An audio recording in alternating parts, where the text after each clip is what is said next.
Welcome back, everyone. I know it's been a while, but I wanted to make a video updating on what everything's kind of changed around the garage. As you can see back there, there's something missing, but for now we're going to start off talking about the S14. So as you probably noticed, got a piece of the interior sitting on top. That's because that quarter glass window back there started leaking. I drove it in the rain about a month or two ago and noticed there's water sitting on that piece of trim there. So I've got that all taken apart, working on getting a quote to get that window resealed. Hopefully it's not too bad. Other than that, nothing new with this car. I do have over here a new idle control valve. Hopefully fix my hot starting issues. I'm just waiting on the check valve that goes on the bottom. That way I can get that installed. But the big thing for this car that's coming up here soon, we're gonna walk over here and see. I got a set of Wedge Crans Cerberus 1s. They are 18 by 9.5 for these two, plus 32, and 18 by 9 plus 25 for the two fronts. I sold the E46, which as you can see is missing, and bought these wheels and got a few other things for this car. It's actually currently 4-lug, you can see there. So I had to order the 5-lug hubs for this, lug nuts, rotors, spacers, a few other things.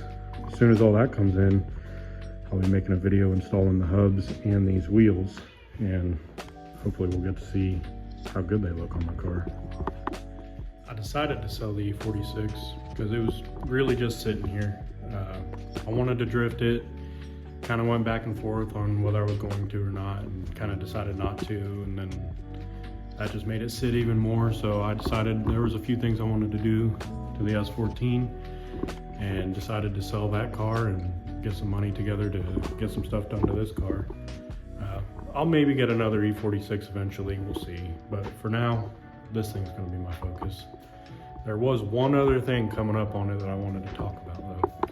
So excuse the mess of wires and cabling and brake lines and everything back here. I recently had all this tore apart. But if you notice right here, I've got an adapter fitting for the suction line on my evaporator core. That is because I am actually going to start putting air conditioning on this. Back there in that tub, right there, I'll actually walk back there in a second and show you. I've got almost everything I need to put AC on this. I still need to get a compressor. I'm gonna have to have custom lines made. I was originally trying to use the KA lines. It just wasn't gonna work.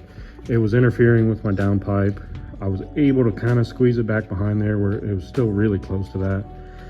But then, really no way to show you, but the connector that connected to the second line that went to the compressor was facing right down into my starter. And bending that line just doesn't seem very safe with the pressures that's in AC lines. So I've decided to go this route with custom lines and a custom condenser. I actually won't be able to use the one I have back there. I'll talk about that here more in a second.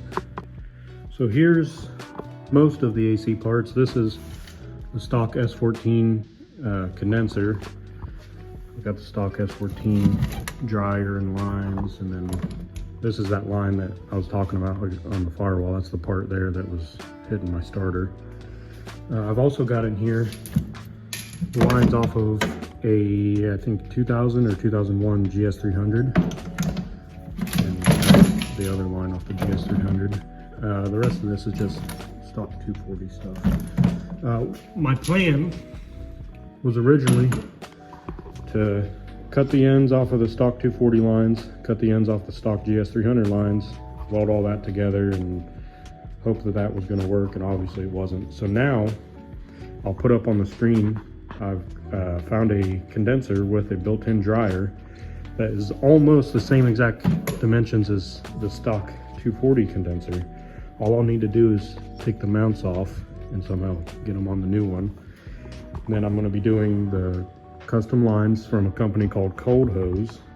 They're actually fairly priced. and everything should pretty much directly bolt in. I've already got the wiring done on the car through Wiring Specialties. All it is grounding one wire in the F11 plug. Right here I've also got my stock 240 pressure switch, or multi-pressure switch, I forget the exact name for it. I'll be adapting that. There's a certain T-fitting from Cold Hose I can use. Then I've got the AC compressor bracket and power steering bracket, because it kind of mounts off of the AC compressor from factory.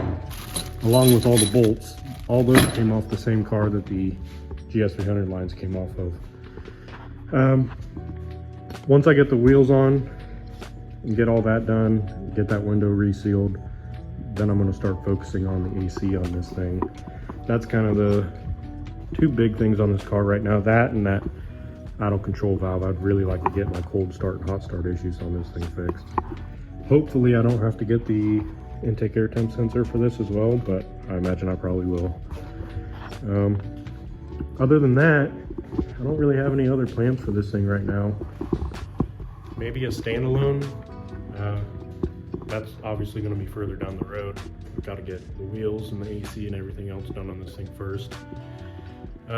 Paint, obviously, that's going to be even further down the road, but you know, just kind of the typical stuff.